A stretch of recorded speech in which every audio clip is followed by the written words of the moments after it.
ఇక కాంట్రాక్టు లెక్చరర్ల వేతనం తగ్గించిన దాన్నే పెంచినట్టు మళ్ళీ ఉత్తర్వులు. ఇక కూటమి ప్రభుత్వం ఆర్థిక భారం తగ్గించుకునేందుకు కాంట్రాక్టు ఉద్యోగుల పొట్టగొడుతోంది. తాజాగా పాలిటెక్నిక్ కాలేజీల్లో పనిచేసే కాంట్రాక్టు లెక్చరర్ల వేతనాలు సైతం తగ్గించేసింది. తర్వాత వారికి మేలు చేసినట్లు ప్రచారం చేసుకునేందుకు పాత వేతనాన్నే కొత్తగా పెంచినట్టు తాజాగా ఉత్తర్వులు జారీ చేసింది. ఇక వివరాల్లోకి వెళితే, రాష్ట్రంలోనే ప్రభుత్వ పాలిటెక్నిక్ కళాశాలల్లో 309 మంది కాంట్రాక్టు లెక్చరర్లు కొన్నేళ్లుగా పనిచేస్తున్నారు.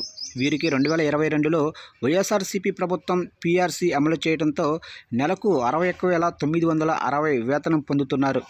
గత 3 ఏళ్లుగా వారంతా ఇదే వేతనాన్ని తీసుకుంటున్నారు. అయితే ఇటీవల కూటమి ప్రభుత్వం వీరి వేతనాన్ని జూనియర్ లెక్చరర్ల స్థాయికి తగ్గించి 54,060 ఇచ్చేందుకు నిర్ణయించింది. ఈ మేరకు అధికారులు ప్రభుత్వానికి ఫైల్ పంపారు. అయితే కాంట్రాక్టు లెక్చరర్లకు వేతనం పెంచినట్లు ప్రచారం చేశారు. తాజాగా వేతనాన్ని 61,960 పెంచినట్టు మంగళవారం ప్రభుత్వం ఉత్తర్వులు జారీ చేసింది.